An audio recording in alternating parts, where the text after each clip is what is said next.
Carlton Town TV, sponsored by Aerocom. I'm John Bryson. I'm with assistant manager Andy Clerky after our 3-1 defeat here against a rather useful Hebburn team, would you suggest?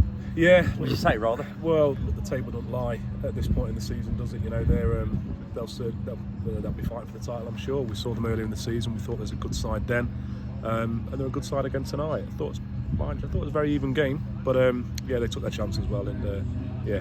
Now, we were chatting about their centre forward, and every time he got the ball first half, it's fair to say he looked dangerous near our penalty area. Yeah, he's a good player. You know, we knew about him before going into the game. We know that's how they play through.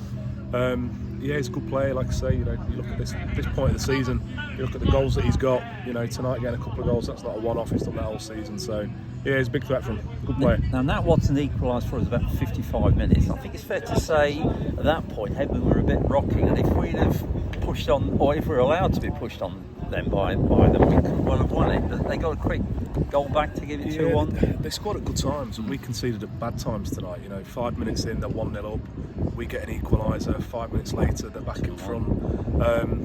So yeah, I mean, it was a boost. I thought it was an even first half, and we were disappointed to come in at half time 1-0 down. But we responded like the lads have done all season. Got the equaliser, and then I think the neutral would say it looked like only being one winner then. And is it naivety on our side? Sucker punched a little bit. Either way, they found themselves back in front, and then the thirds really put it to bed. We were goal down. First half challenge on Nat Watson, where I think he lost his rag a bit and got booked for dissent. There was quite a strong appeal for a penalty there.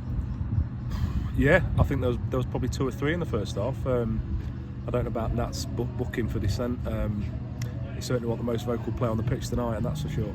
But yeah, look, sometimes you get them, sometimes you don't.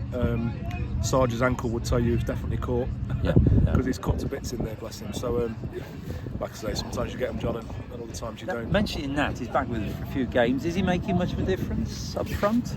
Yeah, well, everyone knows Nat's quality. You know, he's not a stranger to Carlton. Haven't been here before. His stats will tell you recently. You know, he's found himself in the goals, and it is a boost for the lads. You know, he's good. You know, the lads like him. He's a very good player. Certainly at a point where we probably needed that little bit of a boost as well. It was great to get him in. We're in the running now. I think it's 6 matches in about just over 2.5 weeks. Looking forward to it?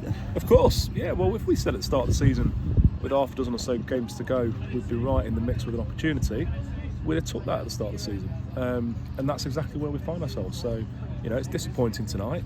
But that said, you know, we've gone to the likes of Stockton and Dunstan recently and took 3 points from both those games in the North East. So tonight's a knock, but we'll lick our wounds and we'll be ready to go again on Saturday. Now I'm just going to change tack into you here, because we're standing fairly in the middle of the pitch. Yeah. We're one of the few matches beyond tonight, and after all the problems this winter and the last few weeks, would you like to say a thing about our volunteers with forks and covering the pitches and everything?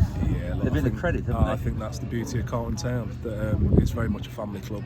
And what our loyal supporters have done over these last few weeks to make sure that coming out of March we were ready to go for Grantham, been ready to go again tonight, and we've seen it doesn't go unnoticed from ourselves, the players, the whole management team, and I'm sure the committee, in terms of the effort that this whole club pulled together to make sure that we're playing football, when, like you say, a lot of other games have gone. And standing side, gone recently. You see it, and you think, oh, it's awful and awful, and yes, there's sand to our left, a bit like Skegness Beach.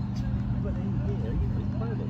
The work's that gone on, plus Chris and the ground team. Yeah, I was going to say that. Absolutely, yeah. Chris, who's been our groundsman this season, done a fabulous job, and the support that we've had from different areas, from the guys at Trent Bridge through to Adam at Southall, as well as the support from around the club that we've mentioned. So, yeah, big credit, and hopefully, you know, we've paid a few of those supporters back with a few wins recently. I think it's fair to say it reflects Carlton Town's position in the local community, where these outside agencies and the fans come to our aid at what are difficult. I mean, the rainfall this way, I've never had anything like it through the winter in the East Midlands. I'm approaching 69. I don't remember it. Yeah, it's unprecedented in terms of the rain that we've had. We've seen that up and down the country. Games are off left, right, and centre. But we can only look after what is within our gift to look after, and like we've said, John, you know, the effort and support around the place has been fantastic, and I know that Mark, myself, Tommy, and the whole of the playing staff would, you know, just echo those thanks to everyone that's dabbed in recently. Well, all the best for the run-in, and good luck on Saturday. Many thanks as always, Andy. Cheers, John. Thank you.